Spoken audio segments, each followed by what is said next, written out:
Dans cette vidéo, nous allons vous expliquer la réforme du chômage. Elle prévoit une limitation des allocations à 2 ans maximum. Attention, cette réforme et les mesures transitoires ne vous concernent pas si vous êtes dans l'une des situations suivantes. Un travailleur en régime de chômage avec complément d'entreprise, appelé aussi RCC ou anciennement prépension.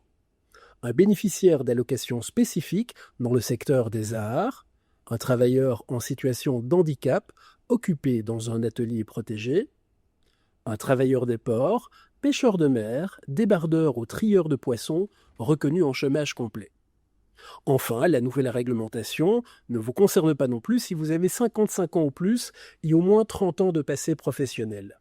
Dans ce cas, le passé professionnel exigé correspond à 30 années d'activité ou de période assimilée. Ce seuil augmentera progressivement à 31 ans en 2026, 32 ans en 2027 et ainsi de suite pour atteindre 35 ans en 2030. Si vous n'êtes pas dans l'une des situations précédentes, vous êtes alors concerné par la réforme. Des mesures transitoires sont toutefois prévues si vous bénéficiez actuellement d'allocations de chômage. Dans cette vidéo, nous vous expliquons ce que cela signifie pour vous si vous bénéficiez d'allocations avant le 1er mars 2026. Dans ce cas, la date de fin de vos allocations de chômage est calculée en fonction de la période d'indemnisation dans laquelle vous vous trouvez à la date du 30 juin 2025. En effet, c'est à partir de cette date pivot que le NEM calcule votre droit aux allocations. Toutefois, si vous faites une demande d'allocation pour la première fois après le 30 juin 2025 ou si vous avez interrompu vos allocations au moins 28 jours, alors le droit commence à la date de votre nouvelle demande. À partir de la mi-septembre, vous recevrez un courrier de l'ENEM appelé lettre d'avertissement.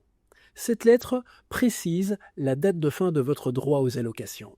Elle sera envoyée par la poste ou dans votre e-box, c'est-à-dire dans votre boîte mail sécurisée créée par la fonction publique.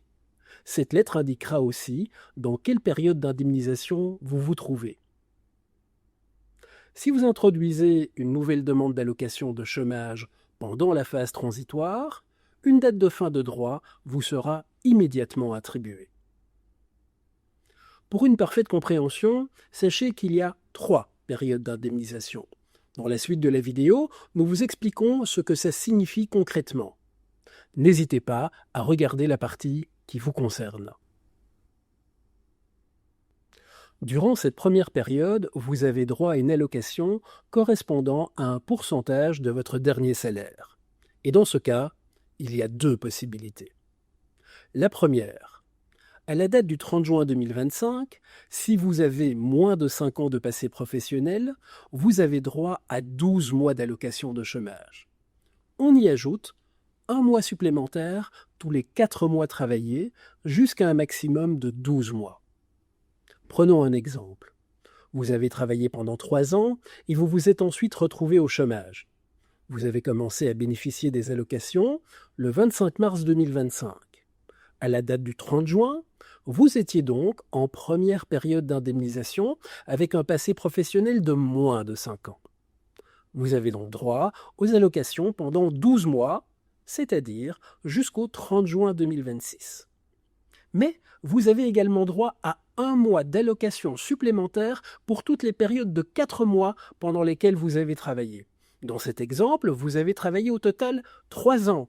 Cela fait donc 36 mois. Cela vous donne droit à 9 mois d'allocation supplémentaire. Votre droit aux allocations, dans cet exemple, prendra donc fin le 31 mars 2027. Il y a une deuxième possibilité, si vous avez travaillé 5 ans ou plus avant votre admission au chômage. Dans ce cas, votre droit sera alors de 24 mois. Vous pourrez donc bénéficier des allocations jusqu'au 1er juillet 2027. Cette deuxième période vous concerne lorsque votre allocation de chômage est progressivement diminuée. Dans ce cas, si au 30 juin 2025, vous vous trouvez dans la deuxième période, vous avez droit à 12 mois d'allocation. Prenons un exemple. Vous avez travaillé pendant 3 ans et vous vous êtes ensuite retrouvé au chômage. Vous avez commencé à bénéficier des allocations le 10 mars 2024.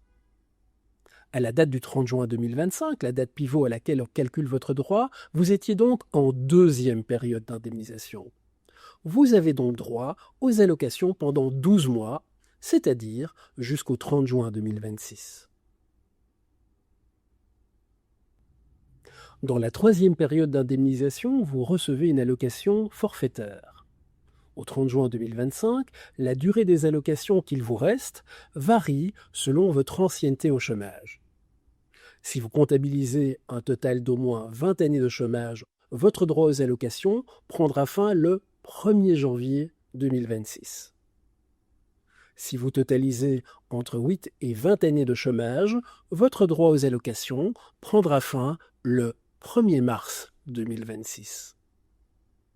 Si vous comptabilisez un total de moins de 8 années de chômage, votre droit aux allocations prendra fin le 1er avril 2026. Prenons un exemple. Vous avez travaillé pendant 3 ans, puis vous vous êtes retrouvé au chômage. Vous avez commencé à percevoir des allocations le 30 juin 2015. 10 ans plus tard, au 30 juin 2025, vous vous trouvez donc en troisième période d'indemnisation. À ce moment-là, vous comptez 10 ans de chômage, c'est-à-dire avec une ancienneté comprise entre 8 et 20 ans de chômage. Dans ce cas, votre droit aux allocations prendra donc fin le 1er mars 2026. Si vous êtes concerné, vous recevrez une lettre d'avertissement. À partir de quand recevez-vous cette lettre ?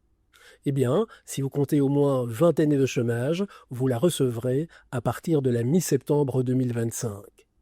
Si vous totalisez entre 8 et 20 ans de chômage, vous recevrez votre lettre à partir de la mi-octobre. Enfin, si vous vous trouvez en troisième période d'indemnisation, en totalisant moins de 8 années de chômage, vous recevrez la lettre à partir de la mi-novembre. Peut-on repousser la date de fin de droit ? La date de fin de droit peut être prolongée dans certaines situations. Si vous avez travaillé à temps partiel, avec maintien de vos droits et que vous bénéficiez d'une allocation de garantie de revenus, vous pouvez prolonger ce droit jusqu'à la fin de votre emploi. Il faut toutefois qu'il s'agisse d'un emploi au moins à mi-temps.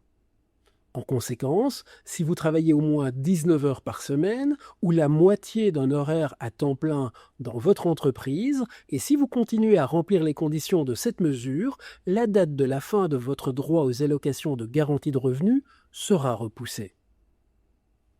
Si vous suivez une formation permettant d'accéder à un métier en pénurie et que vous bénéficiez d'une dispense de votre service régional pour l'emploi, c'est-à-dire le Forem, Actiris, le VDAB ou l'ADG, et que vous avez commencé cette formation avant le 1er janvier 2026, vous pouvez continuer à bénéficier de vos allocations pendant toute la durée de cette formation, et ce, jusqu'au 30 juin 2030 au plus tard. D'autres situations peuvent aussi reporter la fin de vos droits.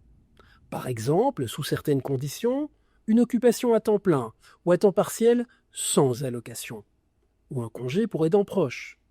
Ce report ne peut pas dépasser 12 mois et va au plus tard jusqu'au 30 juin 2030.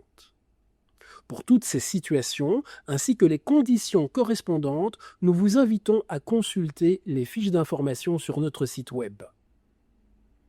Vous souhaitez plus d'informations ?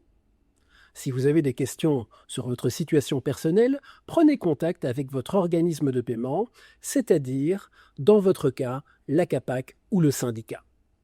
Si vous souhaitez en savoir plus sur les exceptions ou les conditions spécifiques, vous pouvez consulter les feuilles info sur les mesures transitoires. Elles sont disponibles sur notre site internet www.onem.be.